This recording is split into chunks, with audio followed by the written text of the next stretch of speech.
Welcome to ETN Community Spotlight, where we shine the light on a local nonprofit organization. I'm Derrick Silas. Join me as we talk to today's special guest.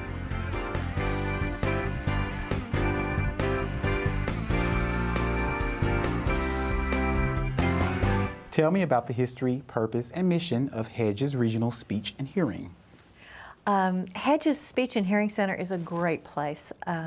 Hedges originally started as the Speech, Language, and Hearing College of Phillips University. We trained new speech pathologists and new audiologists. Then when things were looking a little grim for Phillips, they spun us off as a separate nonprofit.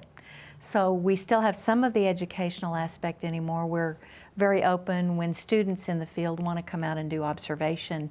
We try to make ourselves available for that. But we've really toward service toward the outlying area of Northwest Oklahoma. We serve a lot of private people at the center, both of all ages, both in speech and hearing. And then we also do some work out in the schools in the area.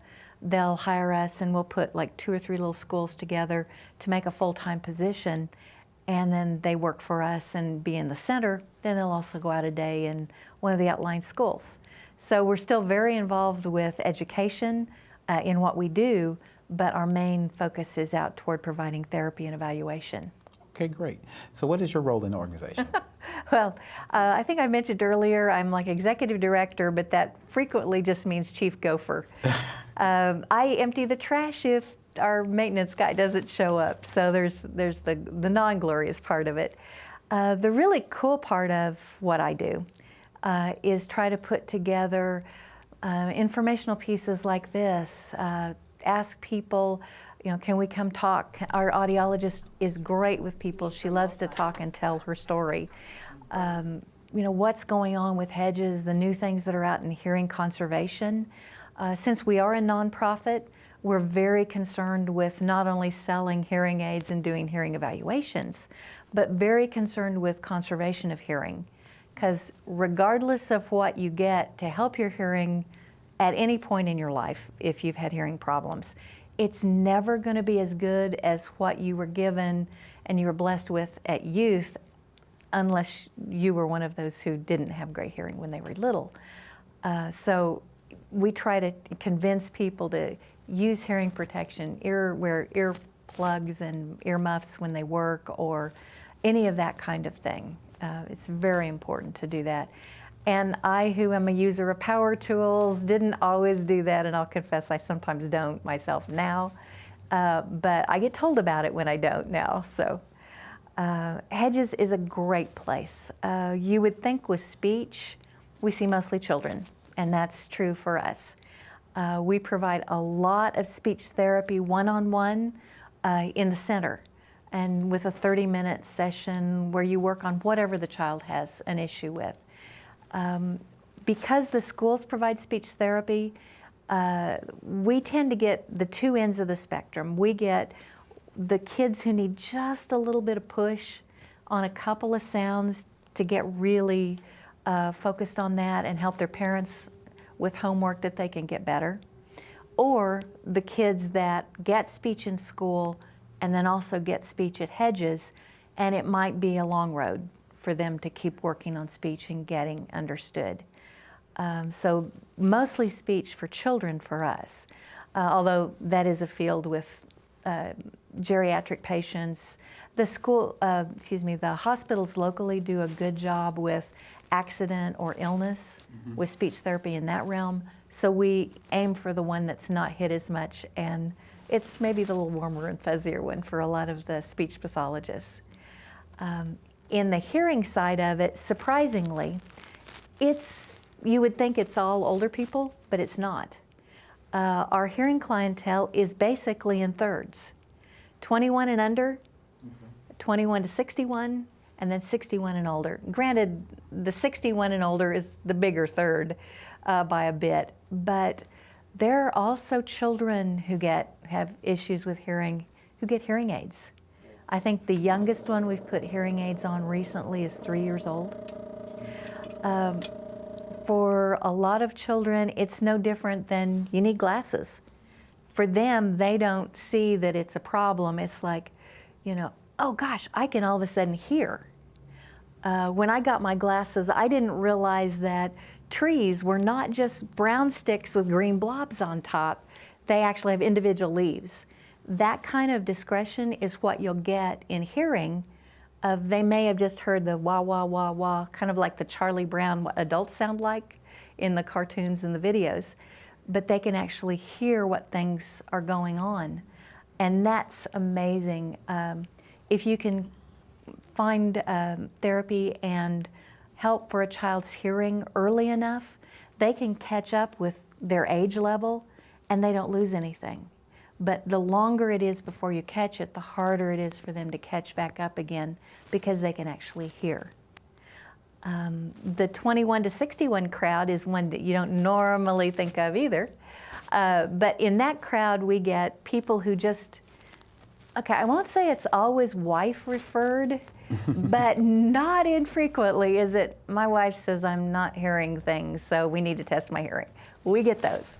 Because you can refer yourself out to Hedges, or your spouse can refer you out to Hedges. But we get those. We also do a lot of OSHA screenings for employers. Since the federal government requires that employers show that their employees are being protected with hearing and the employer's not damaging their employees' hearing, we provide hearing screenings with that as well. And then the larger third of being adults, of the over 61 crowd, it's going to happen to all of us sooner or later. And hearing just gets worse as you get older. The more noise exposure you have, the sooner it happens. And, I was of the age that big concerts were super loud. I guess they still are, but, and so that's going to affect a whole generation. We're just a noisy society, and the more noise exposure you have, the more chance that you're going to have loss starting now. Some really distressing facts of we have more teenagers with a significant hearing loss now than at any other time. We're noisy. So anything you can do to turn down sound, not have the earbuds quite in as far as loud, is really important because it makes a difference. Okay. I'm sure we've all been guilty at times doing that. And you were talking about, I'm sure, you were talking about, the purpose and everything, and I'm sure a lot of things you guys do is just so touching because I know there's social media out now, so I see a lot of video of the baby's just first time hearing because it's so touching. I just know, wonderful. It's wonderful. Yeah, so I really appreciate this type of work that you guys are doing for people.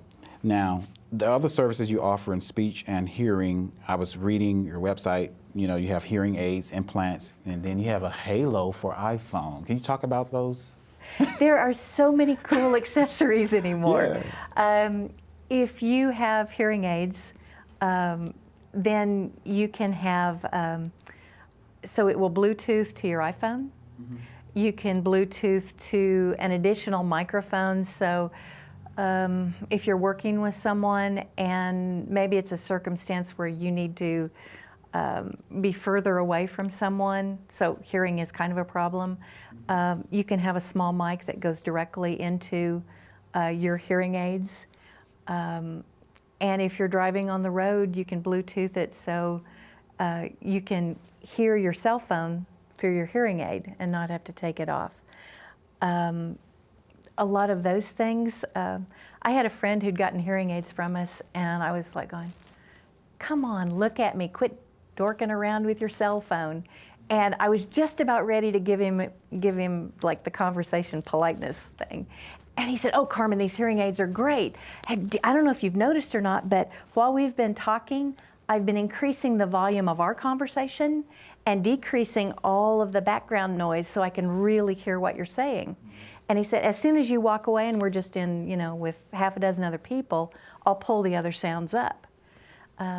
So you can Bluetooth with your television, so you can pop the sound up higher so you don't have to make everybody else listen to really loud television. They're just incredible devices now. Some of them that some of our doctors have gotten locally from us, you can Bluetooth into a stethoscope. Oh. So your hearing aids and the stethoscope, just the portion that listens to your heart, can talk to each other, and they don't actually have to take them on and off over or take out their hearing aids and then put the stethoscope back in. There are remarkable things happening with what hearing aids can work with anymore. Okay. Now, as far as the speech side, what other services do you offer? We will look at all kinds of different speech, whether you've got someone who has a lisp or if they're stuttering issues, just a little bit of help. The schools generally, the schools do a remarkable job with speech. We help provide speech pathologists, so I'm never going to put them down for what they do. But as anything with our schools, they have a limited amount of money. So the kids who have just a little bit of need may not trip the lines of which they have to, be taken by the system for the school SLPs. So they'll come out and they may only be with us 4, 6, 8 months, and they've worked past that. We do a lot of consulting with parents who maybe it's their first child and they're just going, everybody else in his area seems to be able to say these words and my child hasn't yet. Or a lot of that kind of consultation. Or my first child was talking and running by this point. This guy's not. Sometimes it's just because the older sibling is just handling all the conversation for both kids. That happens too. So we provide a lot of that.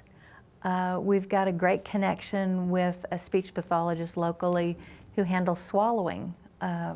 If a child has a problem with that, we refer back and forth with that speech pathologist. Okay.